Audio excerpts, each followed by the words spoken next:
Makanya tidak boleh orang itu sombong mau ngunggulin orang tuanya bahwa saya harus bisa tanpa dibantu orang tua, saya harus bisa. Nggak boleh seperti itu. Seperti tidak ada Tuhan, nggak boleh.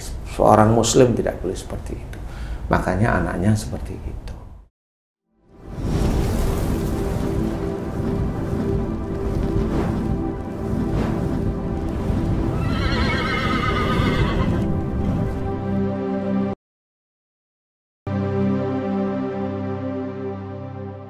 Bismillahirrahmanirrahim. Assalamualaikum warahmatullahi wabarakatuh. Waalaikumsalam warahmatullahi wabarakatuh. Para pemirsa dan sahabat beriman dimanapun berada, alhamdulillah kita bisa berjumpa lagi melalui video ini di Ustadz Danu Official Channel bersama saya Tung. Mudah-mudahan kita semua senantiasa selalu dalam lindungan Allah Subhanahu wa Ta'ala. Amin, amin.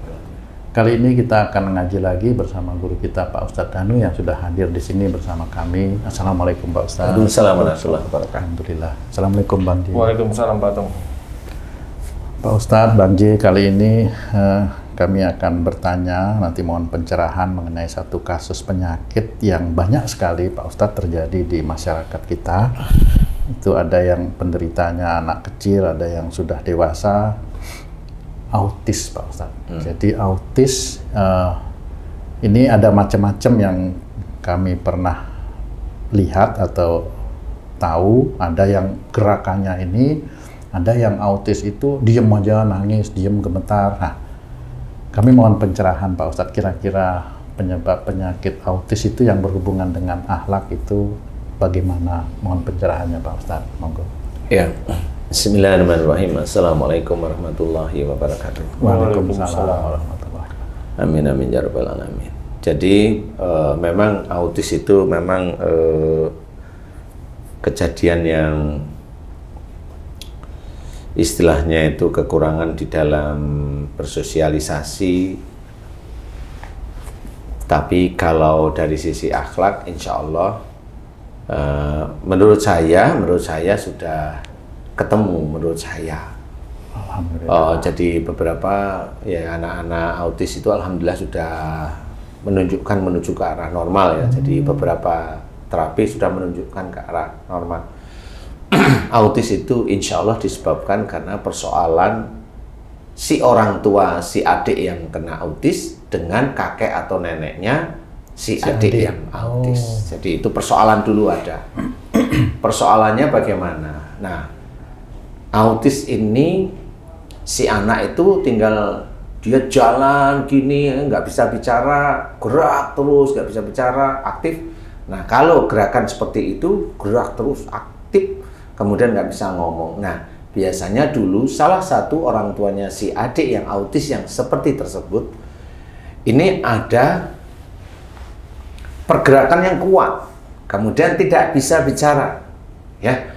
Nah, itu ada dua hal ini saya jelaskan. Dulu si orang tuanya si adik ini ada persoalan dengan kakek atau neneknya si adik. Atau mertuanya. Iya kan kakek nenek namanya tetepan. Oh iya. Kan mertua ini kan kakek nenek tetepan, ya kan? Jadi anak. kakek nenek yang mana? Nanti kan bisa dilihat. Kakek neneknya si adik. Nah, kenapa kok bisa si adik ini kok gerakan aktif, selalu aktif, kadang nyakar, kadang mukul, tapi dia nggak bisa ngomong. Nah, ini diawali dari dulu ada persoalan dengan kakek atau neneknya si adik. Orang tuanya ini ada kejengkelan dengan kakek neneknya, marah yang disimpan, kemudian ada saya harus bisa, saya harus mampu, seperti itu. Biasanya urusannya macam-macam. Bisa si orang tuanya si adik ini pinjam uang atau minta uang, dan kakek neneknya pas nggak ada uang. Padahal si orang tuanya si adik itu sering tahu kalau saudaranya orang tuanya adik itu kalau pinjam atau minta dikasih sama orang tuanya. Nah, dia jengkel. Pas waktunya itu memang dia jengkel, dia marah. Nah, marah itu terus langsung aku harus bisa cari uang sendiri. Nah, tapi marah, ada jengkel dan marah kepada orang tuanya. Nah, pada saat dia, aku harus cari uang sendiri, aku harus giat, aku harus cari uang sendiri, aku harus giat. Inilah si adik itu yang lari-lari kemana-mana. Paham ya? Dia analogikan seperti itu. Iya, memang seperti itu memang betul. Kemudian yang adik itu belum bisa bicara, si orang tuanya di titik itu memang setelah itu nggak mau ngomong sama kakek neneknya si adik. Dia mencoba untuk tidak mau bicara, tidak mau ngomong, entah setahun, entah 2 tahun dia mencoba untuk tidak mau bicara. Seperti itu. Nah, di titik itulah karena dia sudah punya niat tidak mau bicara dengan orang tuanya. Pada saat istrinya hamil atau si ibunya adik ini hamil, si ibunya adik itu ada di dalam kandungan sebenarnya. Orang tuanya si adik ini hamil, orang tuanya hamil si adik ini. Iya. Nah, disitulah kesalahan dari orang tuanya itu dimasukkan pada si adik agar menjadi ujian bagi orang tuanya bahwa kamu ada salah dengan orang tuamu. Nah, karena dia kuat sekali, ada kemarahan, ada kejengkelan, kemudian dia harus cari uang sendiri, dia harus kerja beneran, dia tidak mempedulikan orang tuanya, dan dia tidak mau ngomong sama orang tuanya, keluarlah si adik ini. Biasanya tidak nangis umpamanya, atau bagaimana. Kemudian dengan keistimewaan yaitu tidak bisa bicara dan dia terlalu aktif. Dan ini yang sering saya alami dengan pasien itu, setelah orang tuanya paham, mengerti, kemudian diajak untuk minta maaf kepada kakek atau neneknya si adik, kemudian mulai ada rasa sayang, rasa suka kepada orang tuanya lagi. Nah, si adiknya langsung berubah. Yang dulunya dia itu, saya harus gini, mulai dia mohon ampun, tidak boleh seperti itu sombong namanya, kan seperti itu. Oh, paham, nggak boleh seperti itu. Cari rezeki boleh, ikhtiar boleh, tapi jangan dengan terus dendam dengan orang tua, sehingga itu menjadi sombong. Nah, itu tidak boleh, dan beliau paham, ngerti, mohon ampun, si adiknya enggak. Ketemu berikutnya sudah anteng, sudah seperti itu. Dan itu cara Allah, dan ini masuk dalam syariat Islam. Makanya tidak boleh orang itu sombong, mau ngunggulin orang tuanya bahwa saya harus bisa tanpa dibantu orang tua. Saya harus bisa, nggak boleh seperti itu. Seperti tidak ada Tuhan, nggak boleh. Seorang Muslim tidak boleh seperti itu. Makanya anaknya seperti itu. Nah, kalau anak itu muter-muter terus, nah ada lagi anaknya sibuk main sendiri, nggak ada sama teman-teman, sibuk main sendiri aja, cuma nggak pakai omongan tapi main sendiri, itu sama juga seperti itu, Ustaz? Ya, tergantung itu kasusnya autis apa bukan. Kalau sibuk main sendiri, bisa aja orang tuanya akhirnya dia memang mengerjakan sesuatu, tapi juga tidak terlalu suka dengan lingkungan. Dia menyendiri, ngerjain sesuatu sendiri, pulang-pulang, ngerjain sesuatu sendiri. Seperti itu, dan itu diperlihatkan oleh Allah Ta'ala. Itu loh kamu sebenarnya. Nah, itu anakmu, itu cerminan kamu. Cuma kebanyakan orang tua itu nggak ngerti, tidak paham. Nah, inilah dari sisi Islam saya mencoba memberikan pengertian kepada saudara-saudara Muslim yang anaknya autis. Insya Allah seperti itu. Tinggal nanti macam-macamnya, banyak kok persoalan. Itu dari pinjam uang ada yang dulu mau nikah nggak disetujuin, disetujuin karena anaknya ngerengek, ya itu baru kan ada jengkel. Saya harus ini bisa seperti itu. Jadi nikah dulunya disetujuin, baik, tapi setelah beberapa bulan belum punya anak, ini belum punya anak, si orang tuanya si cewek tanya, itu suamimu kerjanya apa kok kayaknya begini-begini aja. Nah, akhirnya kan anaknya si cewek ini kan kesel, ngomonglah sama suaminya. Suaminya berontak dia. Aku harus bisa, harus bisa. Ya begitu itu ya. Jadi autis itu ya begitu-begitu. Persoalan yang sehari-hari yang menjadikan si anak ini marah sama orang tuanya, sehingga itu tidak sadar bahwa kalau dia marah sama orang tuanya ya dosa. Wong kita anak itu disuruh hormat pada orang tua, kok wong umpamanya kita itu disuruh oleh orang tua kita itu menyembah selain Allah Ta'ala, Allah menyuruh tolaklah dengan kata-kata yang baik loh, bukan marah loh itu. Nggak ada yang namanya kita diajarkan marah di dalam Islam, nggak ada. Nah inilah akhirnya menjadi salah di hadapan Allah Ta'ala.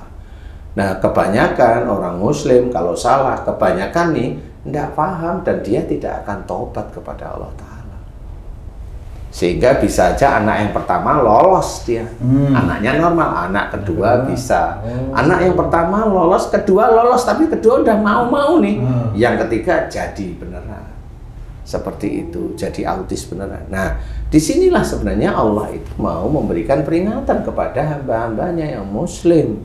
Atau yang tidak Muslim, tetap itu hamba Allah. Nah, untuk belajar. Kalau yang Muslim, belajarlah dengan baik. Jangan hanya cuma sholat taunya, baca Quran tok taunya, banyak. Quran itu petunjuk. Nah, Ustadz, kalau di masyarakat kita kan kalau peringatan ada peringatan 1, peringatan 2, peringatan 3 baru dihukum, Ustadz. Nah, kalau Allah ngasih peringatan hukuman itu, ada nggak peringatan yang misalnya kalau anak lahir autis nih, itu udah hukuman. Kalau peringatan dari Allah 1, 2, 3 itu di dalam kandungan ada nggak gejalanya? Peringatan dalam kandungan ada, macam-macam Allah mau memberi peringatan. Contoh umpamanya, tapi ini bukan anak untuk autis nih. Iya.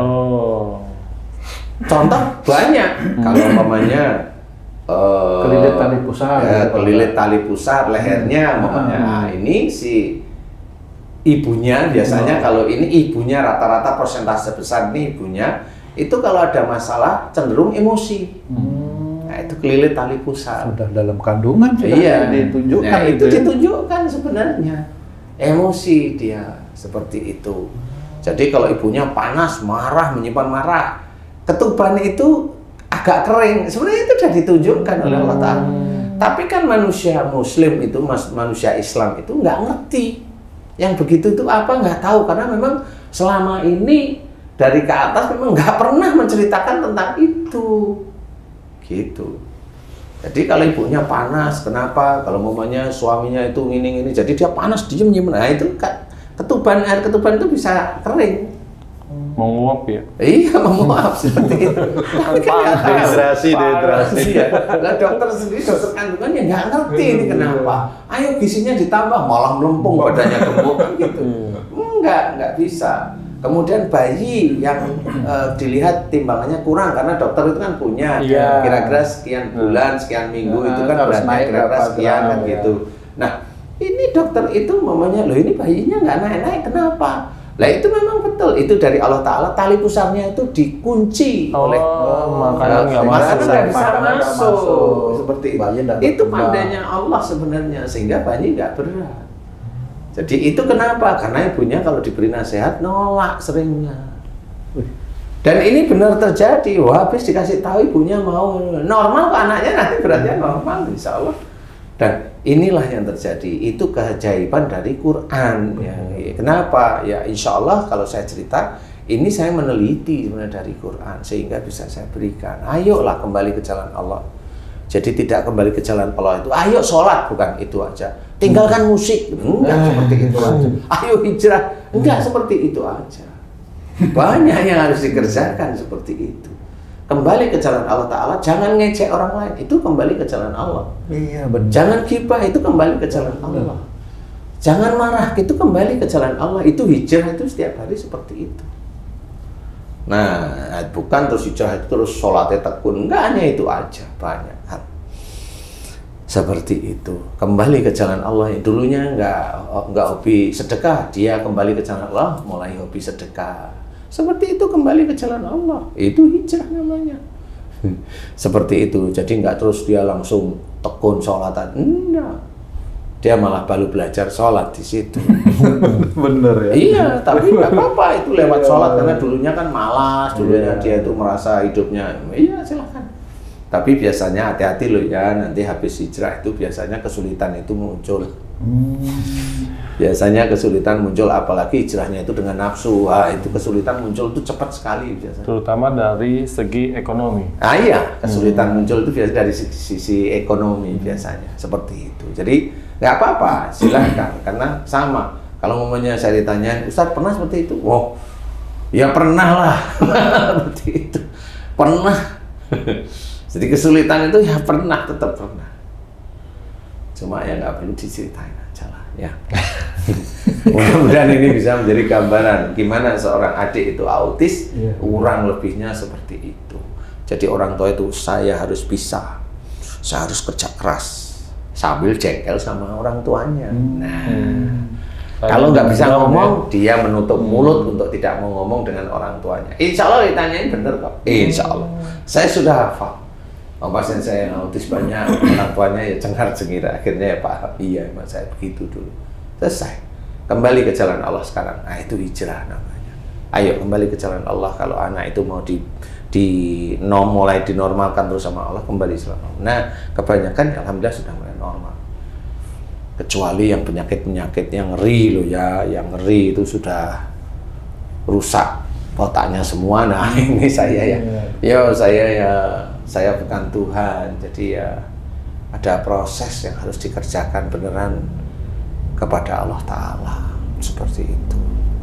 Kayak umpamanya sejak kecil ini lumpuh, itu saya nggak bisa.